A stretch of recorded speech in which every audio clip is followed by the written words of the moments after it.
Dinroa la vaillante.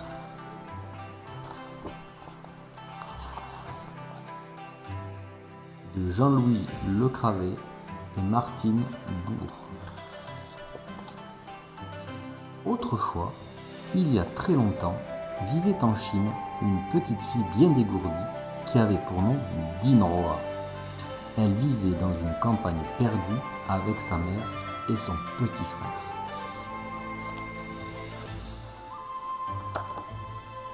Et voilà qu'un jour sa mère lui dit: « Écoute Dinroa, ta tante est malade, il faut que j'aille la voir. Je ne rentrerai que demain matin. Alors, occupe-toi de ton petit frère. Et si tu veux, va demander à grand-mère de venir passer la soirée avec nous. » Là-dessus, la mère de Dinroa attrape une grosse poule qu'elle met dans un panier et la voilà partie. Quand vient le soir, Dinroa rentre les agneaux et va fermer le poulailler. Puis elle prend son petit frère par la main et tous deux vont chez leur grand-mère qui habite en face, sur l'autre colline. Arrivés là, ils trouvent la porte fermée. Ils appellent plusieurs fois, mais grand-mère ne répond pas. Alors les deux enfants rentrent chez eux. Dinroa ferme la porte au loquet. Puis elle allume la lampe à huile et se met à raconter des histoires à son petit frère. Tout à coup, au milieu d'une histoire, PAM PAM, voilà qu'on frappe. « Qui est là ?» dit la fillette. « C'est votre grand-mère. » Le petit frère bat des mains, il crie: « C'est grand-mère, ouvre-lui! Dinroa, ouvre-lui !» Mais Dinroa colle son oreille à la porte et demande encore: « C'est toi, grand-mère ? Comme tu as une grosse voix ce soir. »« Oui, j'ai attrapé froid, alors je suis enroué. Ouvre-moi, les enfants, mais soyez gentils d'éteindre la lampe, parce que j'ai mal aux yeux. » Dinroa éteint la lampe. La grand-mère entre dans la maison, et comme il fait nuit, on ne voit pas son visage. « Viens t'asseoir par là, grand-mère !» Mais au même instant, Dinroa sent sous sa main que le bras de sa grand-mère est couvert de gros poils raides.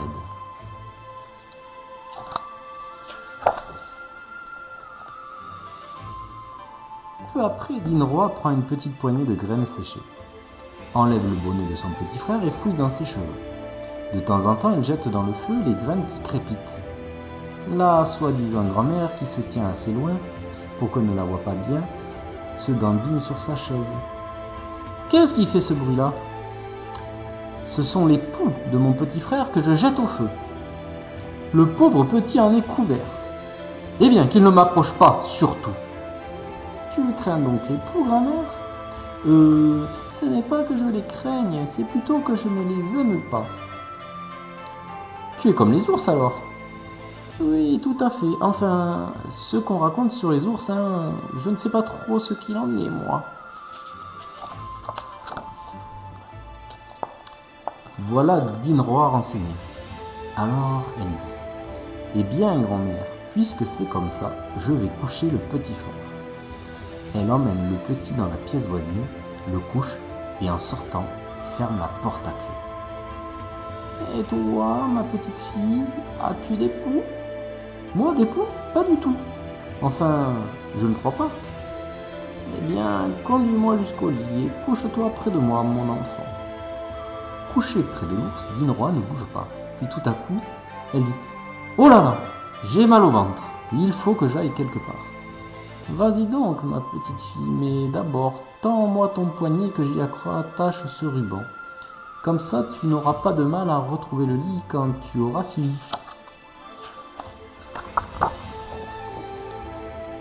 La petite sort. Au bout d'un moment, comme elle n'est pas revenue, l'ours tire brusquement sur le ruban. Et cling! Il entend comme un bruit de casse. Il se lève, sort de la maison en suivant le ruban et voit alors au clair de lune le bout de ruban attaché à l'anse d'un gros pot de grès qui est là, par terre, tout en morceaux. Alors il se met à chercher Dinroa, de tous côtés, en grognant comme aucune grand-mère au monde. Mais l'ours ne trouve pas Dinroa. Alors tout essoufflé, tout assoiffé, Il s'approche de la mare et se penche pour boire. C'est alors qu'il voit Dinroi au fond de l'eau. Vite, il plonge ses pattes dans l'eau pour l'attraper, mais elle disparaît. Il se redresse et quand l'eau n'est plus agitée, l'ours revoit Dinroi tout au fond. Il se jette dans la mare pour la saisir, mais elle disparaît de nouveau. C'est alors qu'un grand éclat de rire lui fait lever la tête. Et il aperçoit au-dessus de lui la fillette perchée dans le poirier. Ce n'était pas Dinroi que le balourd avait vu dans la mare, mais seulement son reflet.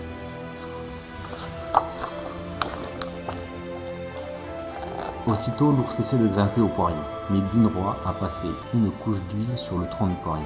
Une couche d'huile qui l'a rendu si glissant que l'ours ne veut pas grimper. Dinroi lui dit « Grand-mère, tu dois avoir faim alors, si tu veux des poires, va chercher la lance qui est derrière la porte et passe-la moi, je t'en attraperai quelques-unes. » L'ours qui a grand faim court chercher la lance et la tend à Dinroi. Et puis, montrant les plus grosses poires, il dit « Je veux celle-ci !» Dinroi en attrape une et dit « Grand-mère, voici une belle poire, ouvre grand la bouche. » Et Dinroi laisse tomber la poire entre les mâchoires de l'ours, qui n'en fait qu'une bouchée. « Attention, grand-mère, ouvre bien grand la bouche, voici une autre poire encore plus grosse. » L'ours ouvre la bouche aussi grand qu'il peut et attend, les yeux fermés. Alors Dinroi brandit sa lance, et de toutes ses forces, elle la plonge dans la gueule de l'ours. Ah! La lance s'est entrée profond dans sa gorge et il est tombé raide mort. Alors Dinroi descend du poirier, s'approche de l'ours, étendu par terre, lui donne un coup de pied et dit « Tiens, sale bête, ça t'apprendra à vouloir manger les petits enfants. » Là-dessus, elle va se remettre au lit, et tout aussitôt, elle s'endort. Au chant du coq, Dinroi va tout de suite ouvrir la porte de la chambre où son petit frère a passé la nuit. Elle l'amène devant l'ours mort et le petit frère comprend quelle sorte de grand-mère était dans la maison. Quand leur mère est arrivée, les deux enfants ont couru au-devant d'elle et Dinroi lui a tout expliqué. Eh bien, vous pouvez croire que maman était contente, si contente qu'on ne savait pas trop si elle riait ou si elle pleurait. Par la suite, la fillette fut appelée Dinroi la Vaillante, et son histoire aujourd'hui connue dans toute la Chine et même parvenue jusqu'à chez nous.